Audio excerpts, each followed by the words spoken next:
আসসালামু আলাইকুম প্রিয় শিক্ষার্থী, আশা করি সবাই খুবই ভালো আছো। তোমরা যারা রাজশাহী বিশ্ববিদ্যালয়ে বি ইউনিটে ভর্তি পরীক্ষা দিবে, বি ইউনিট অবাণিজ্য, তোমাদের বাংলা বিভাগ অর্থাৎ বাংলা পরীক্ষার সাজেশন ক্লাসে তোমাদের সবাইকে স্বাগত জানাচ্ছি। আজকের ক্লাসে আমরা বিগত বছরে যে প্রশ্নগুলো এসেছে সেই ক্যাটাগরির বেশ কিছু প্রশ্ন সমাধান করার চেষ্টা করব এবং আশা করি এই বিষয়গুলো যদি দেখে যাও তাহলে বি ইউনিটে অবাণিজ্য যারা পরীক্ষা দিবে তোমরা বাংলা অংশে খুবই ভালো করবে।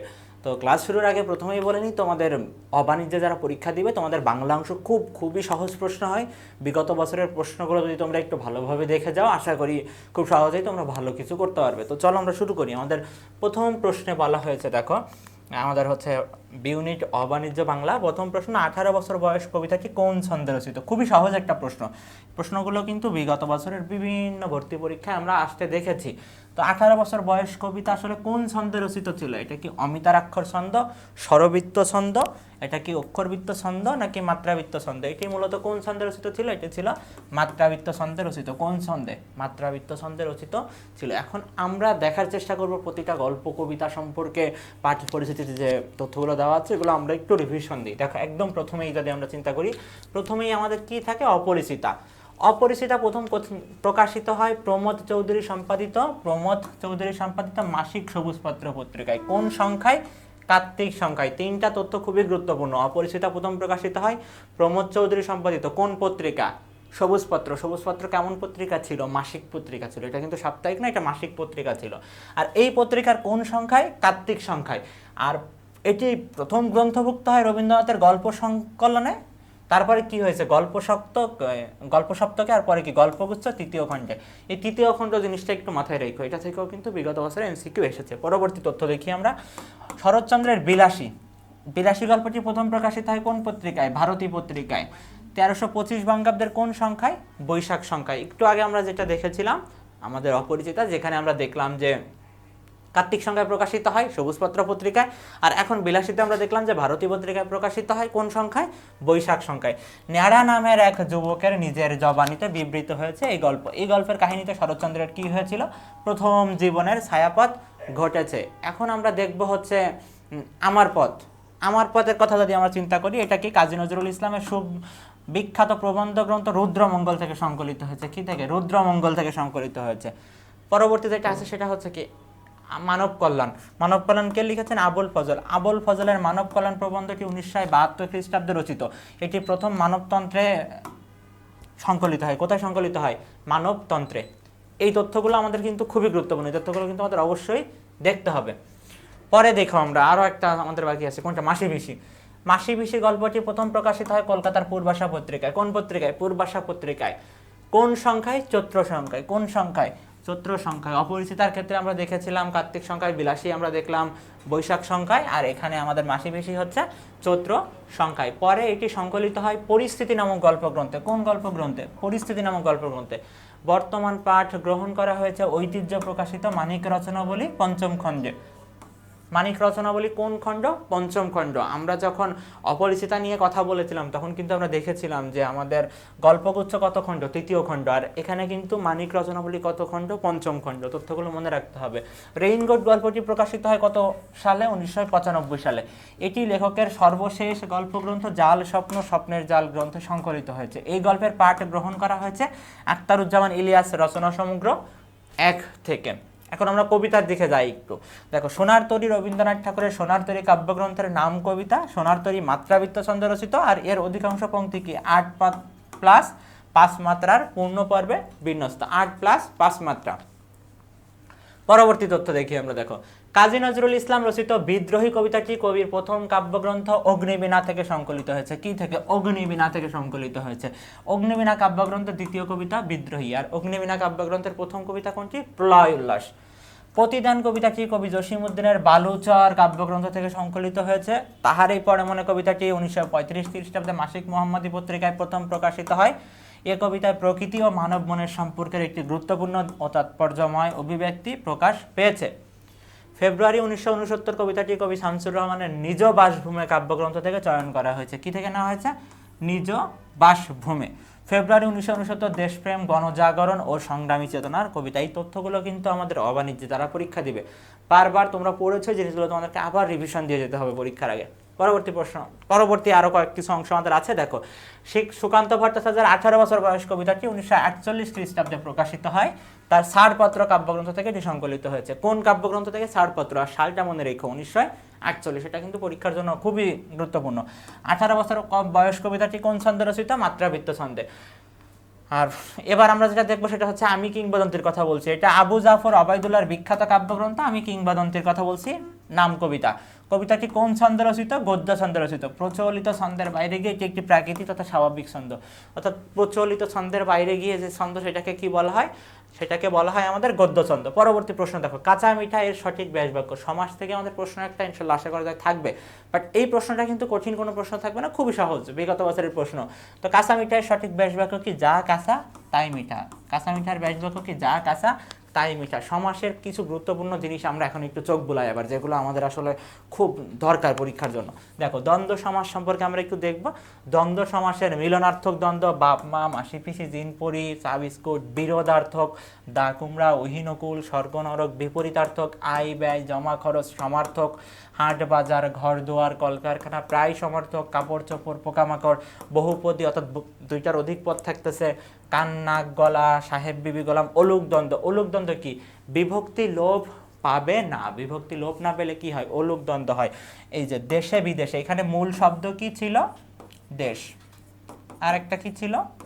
বিদেশ। তো এখানে যখন বিভক্তি যুক্ত হয়েছে, কি বিভক্তি যুক্ত হয়েছে? এ বিভক্তি যুক্ত হয়েছে। দুইটাই কিন্তু এ বিভক্তি যুক্ত হয়েছে, অর্থাৎ সমস্ত পদ এ বিভক্তি আছে, ব্যাস বাক্য এ বিভক্তি যুক্ত হয়েছে। দেখো, ছেলে মেয়ে, এখানে কিন্তু কোনো বিভক্তি যুক্ত হয় না, এখানে কিন্তু শব্দটাই ছেলে মেয়ে। পরে এক শেষ দ্বন্দ্ব, এই জায়াপতি, দম্পতি, তোমরা, সেও তুমি, আমরা, সে, তুমিও, আমি ইত্যাদি। প্রাদি সমাস। দেখো, প্র, পতি, পরি, অনু এই চারটি অব্যয়ের সঙ্গে যদি কৃত প্রত্যয় সাধিত বিশেষ্যের সমাস হয় তাহলে তাকে কি বলা হয়? প্রাদি সমাস বলে। প্রাদি সমাসের এই উদাহরণগুলো বেশ আসে পরীক্ষায়, যেমন প্রবচন, প্রজে বচন, অনুতাপ, অনুতে জেতা, পরিভ্রমণ, পরিজে ভ্রমণ, প্রভাত, প্রজে ভাত, প্রগতি, প্রজে গতি।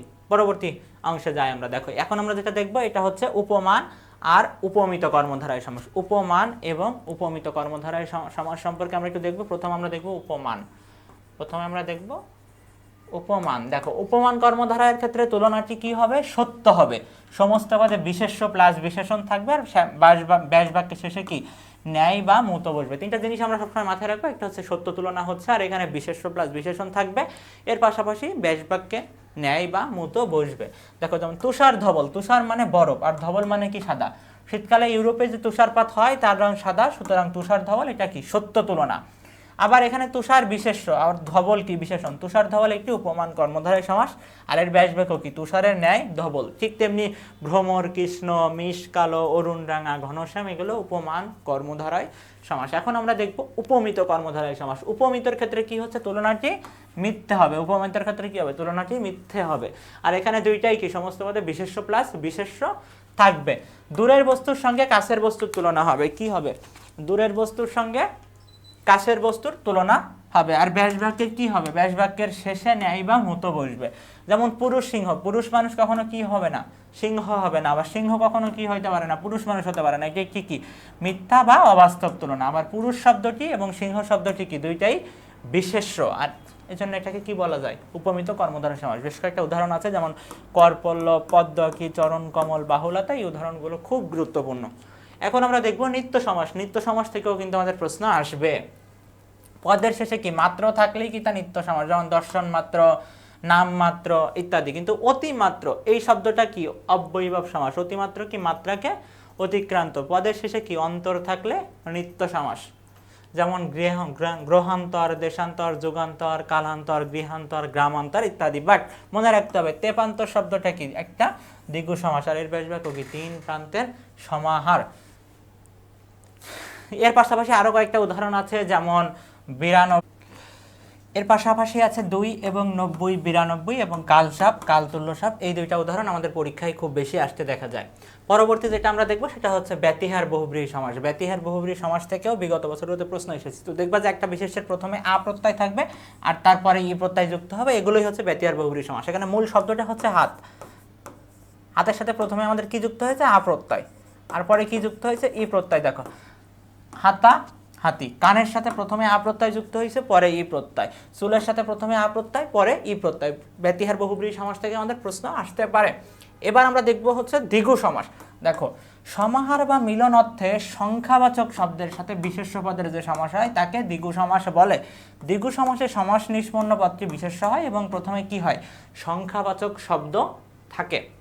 বেশ কিছু উদাহরণ আমাদের এখানে দেওয়া আছে, এই উদাহরণগুলো তোমাদের পরীক্ষার জন্য খুব খুব খুব বেশি গুরুত্বপূর্ণ। দেখো, দ্বিগু, ত্রিলোক, তেপান্তর, ত্রিরত্ন, ত্রিফলা, চতুষ্পদী, চৌচির, পঞ্চভূত, ষড়ঋতু, সপ্তর্ষি, অষ্টব্যঞ্জন, দশচক্র, চতুর্দশপদী, দোতলা, তেমোহনা, ত্রিপদী, ত্রিভুবন, চৌরাস্তা, পশুরি, পঞ্চনদ, সপ্তাহ, অষ্টধাতু, দশদিগন্ত, শতাব্দী। এই উদাহরণগুলো আমাদের দ্বিগু সমাসের ক্ষেত্রে পরীক্ষায় বারবার আসে।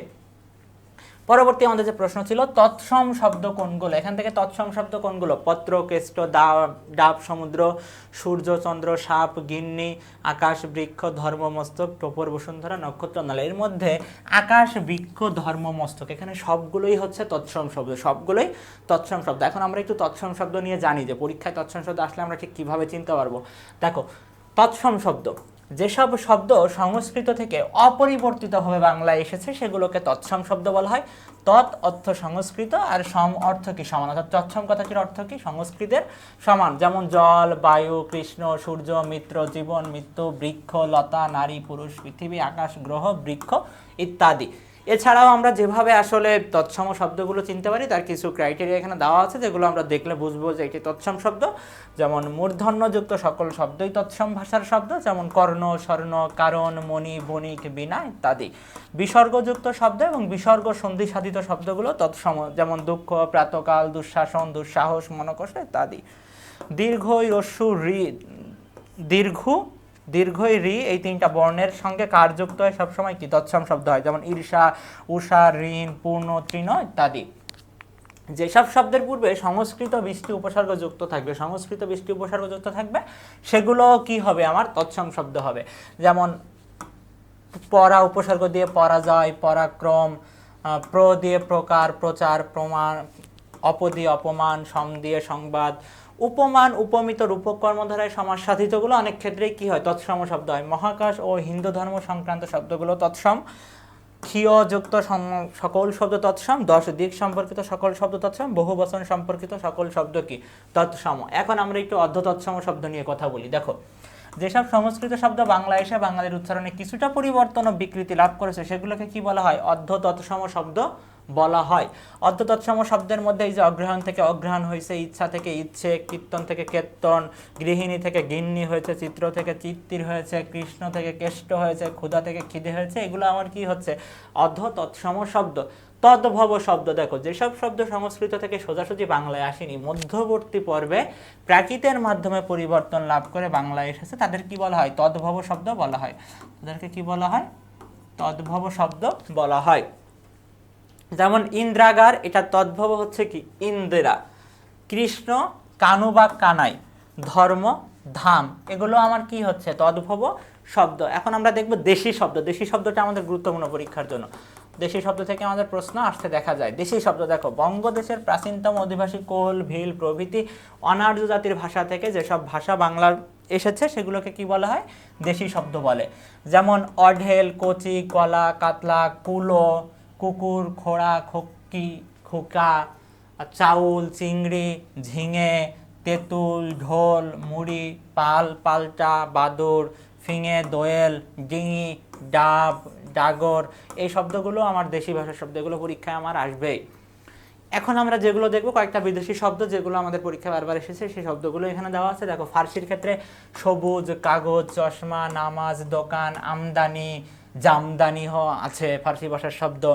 বরফ, আয়না, জঙ্গল, খরচ, বাদশাহ, জবানবন্দি, প্রেশান, নালিশ, তারিখ। আরবির মধ্যে আছে শহীদ, মুসাফির, বাবেল মানদেব, কলম, নগদ, মুর্শিয়া, লেবু, ছবি, আজব, তুফান, দালাল, আদালত, মহকুমা। পর্তুগিজের মধ্যে আছে আতা, আনারস, আলপিন, আলমারি, ইস্পাত, পাউরুটি, বর্গা, সাবান, বালতি, চাবি, পেরেক, পেয়ারা, প্যাগোডা, কামরা, টুপি, গির্জা। তুর্কির মধ্যে আছে কাছি, কুলি, বাবা, বাবুচি, বেগম, লার, সুলতান, দারোগা, চাকর, চাকু, তোপ দারোগা, উজবুক, চম্মক, বন্দুক, বারুদ।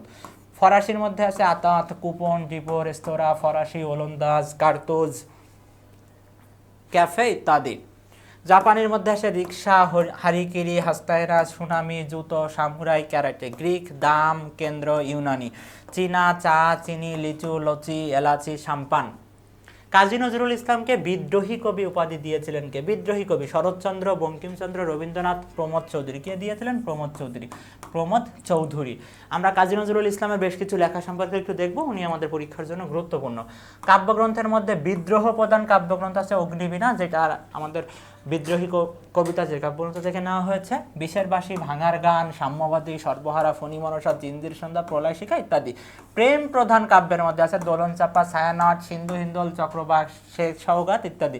শিশুতোষ কাব্যের মধ্যে আছে ঝিঙে ফুল, সাত ভাই চম্পা, নতুন চাঁদ, নির্ঝর, সঞ্চিতা। প্রবন্ধ গ্রন্থের মধ্যে আছে যোগবাণী, রাজবন্দির জবানবন্দি, দুর্দিনের যাত্রী, ধূমকেতু, রুদ্রমঙ্গল। এই রুদ্রমঙ্গল থেকে কিন্তু আমার পথ নেওয়া হয়েছে। গল্প গ্রন্থের মধ্যে ব্যথার দান, রিক্তের বেদন, শিউলিমালা ইত্যাদি। ধূমকেতু, নবযুগ, লাঙল এগুলো তার কি পত্রিকা, কিন্তু এগুলো তার প্রকাশিত পত্রিকা। বৈষম্য বিরোধী শব্দটি যে সমাসে নিষ্পন্ন, এই প্রশ্নটা কিন্তু ঢাবিতে এসেছিল। ঢাবিতে আসার পরে আবার দেখা যাচ্ছে রাজশাহী বিশ্ববিদ্যালয়ে ভর্তি পরীক্ষা এসেছিল। কোন সমাস এটি? তৎপুরুষ সমাস। এটি গ চলে আসছে, এটা কি হবে? তৎপুরুষ সমাস। দেখো সমাস নিয়ে কিন্তু আমরা একটু আগে দেখালাম যে তথ্যগুলো আমরা দেখিয়েছি, তথ্যগুলো সমাসের জন্য খুবই গুরুত্বপূর্ণ আমাদের। প্রাতরাশ এর সন্ধি বিচ্ছেদ কোনটি? প্রাতরাশের সন্ধি বিচ্ছেদ হচ্ছে প্রাত যোগ আশ। প্রাত যোগ আশ প্রথমটা। বেশ কিছু সমাস সন্ধি আমরা এখানে দেখতে পাচ্ছি যেগুলো আমাদের পরীক্ষায় বারবার আসতে দেখা যায়। তো প্রথম যেগুলো আমরা দেখতেছি এগুলো হচ্ছে নিপাতনে সিদ্ধ। নিপাতনে সিদ্ধ। নিপাতনে সিদ্ধ মানে কি? এগুলোর আসলে কোনো নিয়ম নেই, এগুলোর কি কোনো নিয়ম নেই। আর এই যে চারটা দেওয়া আছে, এই চারটা হচ্ছে আমার বিশেষ নিয়মে সাধিত। এই চারটা কি? বিশেষ নিয়মে সাধিত। বিশেষ নিয়মে সাধিত। এই উদাহরণগুলো আমাদের পরীক্ষার জন্য গুরুত্বপূর্ণ। দেখো এই দুর্লভ, দ্বীপযোগলক, বৃহস্পতি, বৃহৎযোগ, প্রতি, গব্য, তস্কার, পতঞ্জলি, সরস, পরস্পর, আশ্চর্য, মনীষা, হরিশ্চন্দ্র, গোষ্পদ, একাদশ, বনস্পতি, এইগুলো আমার হচ্ছে নিপাতনের সিদ্ধ, অর্থাৎ এগুলো কোনো নিয়ম নাই। আর এই চারটাকে আমার নিয়ম আছে, বাট নিয়ম মানে না। যেমন সংস্কার, উত্থাপন, পরিষ্কার, উত্থান। চর্যাপদ বাংলা ভাষা রচিত, এই বিষয়টি প্রথম কে প্রমাণ করেন? Sukumar Sen, doctor Suniti Kumar Chattopadhyay, Haraprasad Shastri, doctor Mohammad Shahidullah. এটা প্রমাণ করেন কে? ডক্টর মোহাম্মদ শহীদুল্লাহ এটা প্রমাণ করেন। জামদানি শব্দটি কোন ভাষা থেকে আগত? জার্মান। জামদানি শব্দটি এসেছে ফার্সি ভাষা থেকে। কোন ভাষা থেকে? ফার্সি ভাষা থেকে। দেখো ফার্সি ভাষার বেশ কিছু শব্দ আমরা একটু আগে দেখেছি, আবারও দেখি। এই যে সবুজ, কাগজ, চশমা, নামাজ, দোকান, আমদানি, জামদানি, এগুলো আমাদের কি ফার্সি ভাষার শব্দ। আরবি ভাষার গুরুত্বপূর্ণ কিছু শব্দ দেওয়া আছে, মুসাফির, নগদ, লেবু, এই শব্দগুলো কিন্তু বারবার আমাদের আসে। পর্তুগিজের গুরুত্বপূর্ণ শব্দ আছে, তুর্কি দেওয়া আছে, ফরাসি, জাপানি, গ্রিক, চীনা। এই চার্টগুলো আমাদের অবশ্যই মনে রাখতে হবে, পরীক্ষার জন্য আমাদের খুব বেশি গুরুত্বপূর্ণ এই চার্টটা। এই চার্টটা আমরা মিস করা যাবে না। আচ্ছা, বাংলা কাব্য সাহিত্যে ইতালীয় সনেটের প্রবর্তককে? অনেকে এই প্রশ্ন জানো না, অনেকে ভুল করবে। এখানে কিন্তু বলে দিয়েছে যে ইতালীয় সনেটের প্রবর্তক।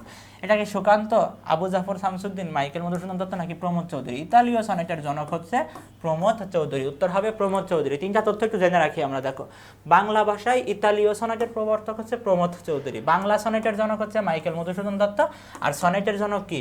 ইতালীয় কবি পেত্রাক। তিনটা তথ্য, একটা হচ্ছে সনেটের জনক ইতালীয় কবি পেত্রাক, বাংলা সনেটের জনক মাইকেল মধুসূদন দত্ত, বাংলা ভাষায় ইতালীয় সনেটের প্রবর্তক প্রমোদ চৌধুরী। শিক্ষা ও সাহিত্য পরস্পর পরিপূরক, সমান্তরাল, নির্ভরশীল, বিপরীত। শিক্ষা ও সাহিত্য পরস্পর পরিপূরক, পরস্পর পরিপূরক। কাব্য শব্দের প্রকৃতি প্রত্যয়, কাব্যযোগ অন্তস্থ যা, কবিযোগ বা, কাব্যযোগ হ, কবিযোগ অন্তস্থ যা, এটা হবে। সঠিক বানান কোনটি? পূজারি বানান। পূজারি বানান এখানে সঠিক আছে কোনটা? 3 নাম্বারটা। বানানের আমরা একটা চার্ট রেখেছি, এই চার্টটা একটু দেখবা সবসময়, বানানের জন্য খুবই গুরুত্বপূর্ণ এটা। অভ্যন্তরীণ, মুমূর্ষ, বিভীষিকা, আকাঙ্ক্ষা, দুরাবস্থা, ইতপূর্বে, ইতোমধ্যে, ঐশ্বরিক, গৃহস্থ, কৌতূহল, তিতিক্ষা, প্রতিদ্বন্দ্বী, তেজস্ক্রিয়তা, নিপীড়িত, এই বানানগুলো কিন্তু আমাদের বারবার পরীক্ষায় আসে, খুব খুব গুরুত্বপূর্ণ আমাদের। নিরীক্ষণ বানানো অনেকবার এসেছে, রূপায়ণ এসেছে, এগুলো আমাদের দেখতে হবে। সায়র শব্দের শব্দ কি? নদী, দিঘি, সাগর, নালা। সায়র শব্দের অর্থ হচ্ছে সাগর। এটা প্রশ্ন এসেছে সমার্থক শব্দ থেকে। সমার্থক শব্দগুলো আমাদের অবশ্যই মুখস্থ করে যেতে হবে পরীক্ষার আগে। তিমির কুন্তলা কি? ঘন কালো চুল, ঘন কুয়াশা, ঘন অন্ধকার, ঘন কালের রং, কালো গায়ের রং। এটা হচ্ছে তিমির কুন্তলা বলতে বোঝায় হচ্ছে ঘন অন্ধকার। কি বোঝায়? ঘন অন্ধকার। মেঘ লুপ্ত কোন শব্দটির সমাস কি? দেখো এর ব্যাস বাক্য কি? মেঘ দ্বারা লুপ্ত। মেঘ দ্বারা লুপ্ত। এটা কি আমাদের তৃতীয়া তৎপুরুষ, রূপক কর্মধারায়, মধ্যপদ লোপী কর্মধারায়, উপপদ তৎপুরুষ। এটা হচ্ছে আমাদের তৃতীয়া তৎপুরুষ। তৃতীয়া তৎপুরুষ। হাকিম শব্দটি কোন ভাষা থেকে আগত? হাকিম ফার্সি, হিন্দি, উর্দু, আরবি। হাকিম শব্দটি নেওয়া হয়েছে আরবি ভাষা থেকে। কোন ভাষা থেকে? আরবি। চলনসই শব্দের সই হলো সংস্কৃত কৃৎপ্রত্যয়, বাংলা কৃৎপ্রত্যয়, বাংলা তদ্ধিত প্রত্যয়, বিদেশি তদ্ধিত প্রত্যয়। এটা হচ্ছে আমাদের বিদেশি তদ্ধিত প্রত্যয়। বিদেশি তদ্ধিত প্রত্যয়ের গুরুত্বপূর্ণ কিছু উদাহরণ আমরা এখন দেখব, যেগুলো আমাদের আসলে বিগত বছরগুলোতে এসেছে। যেমন দেখো আনা, আনি, গিরি, নবিশ, এইগুলো কি আচরণ বা বৃত্তি বা ভাবার্থে বিদেশি প্রত্যয়গুলো ব্যবহার করা হয়। যেমন বাবু আনা, বাবু আনি, দারোগাগিরি, নকল নবিশ, শিক্ষা নবিশ, গোয়েন্দাগিরি, হিন্দু আনি, মুন্সি আনা, এগুলো বিদেশি তদ্ধিত প্রত্যয়। খানা, খানা বিদেশি তদ্ধিত প্রত্যয়টি বা বিদেশি প্রত্যয়টি কি হয়? স্থান হিসাবে ব্যবহৃত হয়। যেমন ডাক্তারখানা, বৈঠকখানা, ছাপাখানা, মুদিখানা। এটা কি অর্থে ব্যবহৃত হয়? স্থান অর্থে ব্যবহৃত হয়। গড় বিদেশি প্রত্যয়টি যে করে এই অর্থে ব্যবহৃত হয়। কোন অর্থে? যে করে। যেমন বাজিগর, কারিগর, সওদাগর। দান, দান বা দানি, আধার অর্থে এই বিদেশি প্রত্যয় ব্যবহৃত হয়। যেমন বাতি দান, ধূপ দানি, পিক দান, ফুলদানি ইত্যাদি। দ্বার, দ্বার পাত্র বা বৃত্তিধারী এই প্রত্যয় এই অর্থে ব্যবহৃত হয়। যেমন দোকানদার, জমিদার ইত্যাদি। বাজ, দক্ষ বা আসক্ত অর্থে ব্যবহৃত হয়। যেমন মামলাবাজ, দাঙ্গাবাজ। সহি বা সই, উপযুক্ত অর্থে এই বিদেশি প্রত্যয় ব্যবহৃত হয়। যেমন মানানসই, চলনসই, টেকসই। এই প্রত্যয়গুলো আমরা একবার হলেও পড়ে রাখবো, এগুলো আমাদের দরকার পরীক্ষার জন্য। প্রশাসন শব্দে প্র উপসর্গটি যে অর্থে ব্যবহৃত হয়েছে? উৎকৃষ্ট, প্রাথমিক, আধিক্য, বিশেষভাবে। কি অর্থে ব্যবহৃত হয়েছে? বিশেষভাবে। পরবর্তী প্রশ্নে যাই আমরা। পরবর্তী প্রশ্নে বলা হয়েছে, এই যাওয়ার আগে আমরা বেশ কিছু তথ্য দেখি। যেমন ইংরেজি উপসর্গে কোন উপসর্গগুলো কোন অর্থে ব্যবহৃত হয়েছিল? এখানে যে উপসর্গগুলো আমরা দেখব সবগুলো কি ইংরেজি উপসর্গ। যেমন ফুল, ফুল কি? পূর্ণ। যেমন ফুল হাতা, ফুল শার্ট, ফুল বাবু, ফুল প্যান্ট। আধা কি? হাফ। যেমন হাফ হাতা, half ticket, half school, half pant. Head, প্রধান। হেডমাস্টার, হেড অফিস, হেড পণ্ডিত, হেড মৌলবী। সাব, সাব কি? অধীন। সাব অফিস, সাব জজ, সাব ইন্সপেক্টর। এটা হচ্ছে ইংরেজি উপসর্গ এগুলো। এবার আমরা যেগুলো দেখবো সেটা হচ্ছে আমাদের ফার্সি উপসর্গ। যেমন কার, কাজ অর্থে ব্যবহৃত। যেমন কারখানা, কারসাজি, কারচুপি। দর, মধ্যস্থ বা অধীন। যেমন দরপাট্টা, দরদালান। না কি? না অর্থেই। নাচার, নামঞ্জুর, নাখোশ। নিম, আধা। নিমরাজি, নিমখুন। ফি, প্রতি। ফি রোজ, ফি হপ্তা, ফি বছর। বদ কি? মন্দ। বদমেজাজ, বদরাগী, বদমাইশ। বে কি? না। বেয়াদব, বেয়াক্কল, বেকসুর। বর কি? বাইরে বা মধ্যে। বরখাস্ত, বরদাস্ত। কম কি? স্বল্প। কমজোর। ব কি? শহীদ, বমাল, বনাম ইত্যাদি। আরবি উপসর্গ দেখো আম, খাস, লাগর। এই যে আম কি? সাধারণ অর্থে, খাস বিশেষ অর্থে, লা না অর্থে, গড় কি? অভাবত। গড় মিল, গড় হাজির, লাখোজ, লাওয়ারিশ, খাসমহল, খাস কামরা, আম দরবার, আম মক্তার ইত্যাদি। উর্দু বা হিন্দি কোনটি? হর। এই যে প্রত্যেক অর্থে হর রোজ, হর মাইনা, হর কিসিম, হর হামেশা। অধ্যায়ের বিশেষণ রূপ কোনটি? অধীত। অধ্যায়ের বিশেষণ রূপ কোনটি? অধীত। রবীন্দ্রনাথের অপরিচিতা গল্পের মূল বিষয়বস্তু কি ছিল? নারী শিক্ষা, যৌতুক প্রথা, গ্রাম্য সমাজ, কুসংস্কার। কি ছিল? যৌতুক প্রথা। যৌতুক প্রথা ছিল রবীন্দ্রনাথের অপরিচিতা গল্পের মূল বিষয়বস্তু। সিকান্দার আবু জাফর সম্পাদিত পত্রিকা কোনটা ছিল? ধূমকেতু, সমকাল, সমাচার দর্পণ। পূর্বাশা কোনটা ছিল? সমকাল। সমকাল। আমরা কয়েকটা পত্রিকা এবং তাদের সম্পাদক সম্পর্কে একটু দেখে নিই, যেগুলো আমাদের পরীক্ষার জন্য খুবই গুরুত্বপূর্ণ। যেমন দিগদর্শন আর সমাচার দর্পণ দুইটাই কি? জন ক্লার্ক ম্যাশম্যান। বেঙ্গল গ্যাজেট, গঙ্গা কিশোর ভট্টাচার্য। সংবাদ কৌমুদী, রাজা রামমোহন রায়। সংবাদ প্রভাকর, ঈশ্বরচন্দ্র গুপ্ত। তত্ত্ববোধনী, অক্ষয় কুমার। ঢাকা প্রকাশ, কৃষ্ণচন্দ্র মজুমদার। বঙ্গদর্শন, বঙ্কিমচন্দ্র চট্টোপাধ্যায়। ভারতী, দ্বিজেন্দ্রনাথ ঠাকুর। সবুজপত্র, প্রমোদ চৌধুরী। ধূমকেতু, নবযুগ, লাঙল, কাজী নজরুল ইসলাম। কল্লোল, দীনেশ রঞ্জন দাস। মাসিক মোহাম্মদী, আকরাম খাঁ। শিখা, আবুল ফজল। কবিতা, বুদ্ধদেব বসু। ক্রান্তি, রণেশ দাস গুপ্ত। আমার পথ প্রবন্ধের উপজীব্য কি? সাম্যবাদ, শোষণের বিরুদ্ধে প্রতিবাদ, ধর্মীয় সম্প্রীতি জাগ্রত করা, আত্মবিশ্বাস জাগ্রত করা। আমার পথের মূল বিষয় হচ্ছে কি? আত্মবিশ্বাস জাগ্রত করা। 18 বছর বয়স কবিতার মূল সুর কি? নৈতিকতা, বিবেকবোধ, অদম্য তারুণ্য শক্তি, বীরতা। অদম্য তারুণ্য শক্তি। বিগত বছরের প্রশ্নগুলোতে কিন্তু আমরা দেখছি যে পাঠ পরিস্থিতি থেকে বেশ কিছু প্রশ্ন আসছে, অর্থাৎ আমাদের পাঠ পরিস্থিতি অংশটা খুব ভালো করে পড়তে হবে। পাঠ পরিস্থিতি থেকে প্রশ্ন কিন্তু অনেকগুলো করে আসছে বিগত বছরে। কাঞ্চন শব্দের সমার্থক শব্দ কোনটি? পাথর, পাহাড়, স্বর্ণ, মুক্তা। কাঞ্চনের সমার্থক শব্দ হচ্ছে কি? স্বর্ণ। কাঞ্চনের সমার্থক শব্দ স্বর্ণ। শান্তশিষ্ট কোন সমাসে? দ্বন্দ্ব, বহুব্রীহি, কর্মধারায় তৎপুরুষ কি? শান্তশিষ্ট কর্মধারায় সমাস। শান্তশিষ্ট কর্মধারায় সমাস। এভাবে মৃত্যুবরণ করে কি লাভ হবে? 52 দিনগুলো রচনা উক্তিটি কার ছিল? এটা তো আমাদের সিলেবাস এখন নাই। 52 দিনগুলোতে এই উক্তিটি আমাদের করেছিল সিভিল সার্জন সাহেব। এটা এখন আউট অফ সিলেবাস। সত্য বই, মিথ্যা বলবো না। এখানে বই হচ্ছে কি? এই বই হচ্ছে আমার অনুসর্গ। বই অনুসর্গ, অনুসর্গ, উপসর্গ, যোজক, এগুলো থেকে কিন্তু আমাদের প্রশ্ন হতে পারে। দুইটি বাক্যের মধ্যে নিকট সম্বন্ধ থাকলে তাদের মাঝখানে ড্যাশ কি বসে? তাদের মাঝখানে ড্যাশ বসে। ড্যাশ, ড্যাশই উত্তরে আছে, ড্যাশ হবে। শব্দের আগে কোনটা বসে? শব্দের আগে কি বসে? অনুসর্গ, উপসর্গ, প্রত্যয়, বিভক্তি। শব্দের আগে বসে কি? উপসর্গ। শব্দের আগে বসে উপসর্গ। আমরা যে বিভিন্ন ভাষার উপসর্গগুলো পড়লাম, এই উপসর্গগুলো কিন্তু তোমাদের অবশ্যই রিভিশন দিয়ে যেতে হবে, এগুলো থেকে কিন্তু প্রশ্ন হতে পারে। ক্রিয়া প্রকৃতির সঙ্গে যে ধ্বনি বা ধ্বনি সমষ্টি যুক্ত থাকে কি বলা হয়? তাকে বলা হয় কি? কৃত প্রত্যয়। তাকে কি বলা হয়? কৃত প্রত্যয়। বাগধারা আলোচিত হয় ব্যাকরণের কোন অংশে? ভাষা, বাক্য, রূপ, ধ্বনি। বাগধারা আলোচিত হয় বাক্য তত্ত্বে। কোন তত্ত্বে আলোচিত হয়? বাক্য তত্ত্বে। এ জীবনটা না দৈর্ঘ্যের হিসাবে বড় না গুণের হিসাবে? এটা কথকের কি ছিল? অনুতাপ, আত্মসমালোচনা, উপলব্ধি, কোনোটিই নয়। এটা ছিল তার কি? আত্মসমালোচনা। এটা কি ছিল? তার আত্মসমালোচনা। সংখ্যা এর সন্ধি বিচ্ছেদ কোনটি? সযোগ কা, সযোগ অকা, সংযোগ কা, সংযোগ কা। কি হয়েছে? সংযোগ কা, সংযোগ কা। 27 হতো যদি 127, এখানে হতো কোন কালের ক্রিয়া? পুরা ঘটিত, বর্তমান, সাধারণ অতীত, নিত্যবৃত্ত অতীত, পুরা ঘটিত অতীত। এটা কি হবে? নিত্যবৃত্ত অতীত। নিত্যবৃত্ত অতীত। বাংলা ভাষায় জ্যোতি বা ছেদ চিহ্ন কয়টি? 7, 8, 9, 11। এখানে অপশন অনুযায়ী আমরা 11টাই পারফেক্ট হিসাবে নিব, যদিও বর্তমান নবম দশম শ্রেণীর বইয়ে খুব সম্ভবত 12টা দেওয়া আছে। সোনার তরী কবিতাটি কত মাত্রার মাত্রাবৃত্ত ছন্দে রচিত? 6 মাত্রা, 8 মাত্রা, 5 মাত্রা, 4 মাত্রা। কত মাত্রার? 8 মাত্রার। কত মাত্রার? 8 মাত্রার মাত্রাবৃত্ত ছন্দে রচিত। পরবর্তী প্রশ্নে যাই আমরা। মানুষের যখন পতন আসে তখন পদে পদে ভুল হতে থাকে, বাক্যটি কোন রচনার? এটা প্রিভিয়াসের প্রশ্ন, এটা তো আমাদের সিলেবাসে বর্তমানে না। এটা কোথায় ছিল? 52 দিনগুলোতে ছিল। কোথায়? 52 দিনগুলো।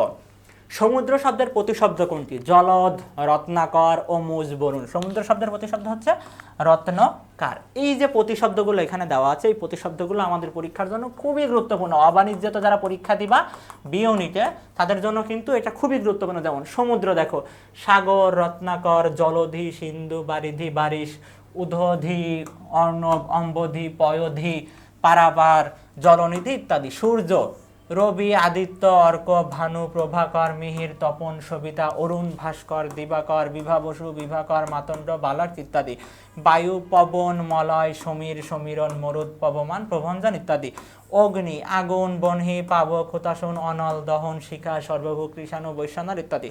চন্দ্রর, চন্দ্রমা, শশী, শশধর, শশাঙ্ক, হিমাংশু, সুধাকর, সুধাংশু, সোম, বিন্দু ইত্যাদি। নদীর ক্ষেত্রে আছে তটিনী, তরঙ্গিনী, দরিয়া, প্রভৃতি, সরিত প্রভৃতি। লাল সাল উপন্যাসে বর্ণিত কবরের আকৃতি কেমন ছিল? চারকোনা, মাছের পিঠের মতো, ঢিবির মতো, পাহাড়ের মতো। কিসের মতো ছিল? মাছের পিঠের মতো। মাছের পিঠের মতো। নিচের কোনটি চুলের সমার্থক শব্দ? নয়। এই নয়টা কিন্তু পরীক্ষায় তোমরা খেয়াল করো। অলক চুল, চিকুর চুল, কোন্তল চুল। কি? সবিতা অর্থ কি? চুল হলো না। তাহলে এই নয়টা কোথায় আছে? নয়টা কিন্তু পরীক্ষায় অবশ্যই খেয়াল করতে হবে।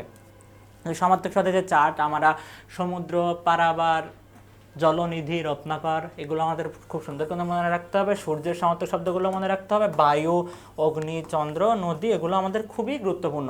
তো এই ছিল আমাদের অবাণিজ্য বিগত বছরের প্রশ্ন অনুযায়ী ক্লাস আমরা নেওয়ার চেষ্টা করেছি। যে বিষয়গুলো আমরা খুব বেশি দেখেছি, এখানে গল্প বা কবিতার পাঠ পরিচিতি থেকে প্রশ্ন আসবে। পাঠ পরিচিতি অংশ কি থেকে আসবে? পাঠ পরিচিতি। এর পাশাপাশি সমার্থক শব্দ, বিপরীত শব্দ, আমাদের যে বিরোচন অংশের যে প্রশ্ন আছে, এটা আমাদের খুব খুব গুরুত্বপূর্ণ। তো তোমরা যারা অবাণিজ্যে পরীক্ষা দিবে, আশা করি তোমাদের পরীক্ষা খুবই ভালো হবে। তোমাদের সবার জন্য শুভকামনা। আসসালামু আলাইকুম সবাইকে।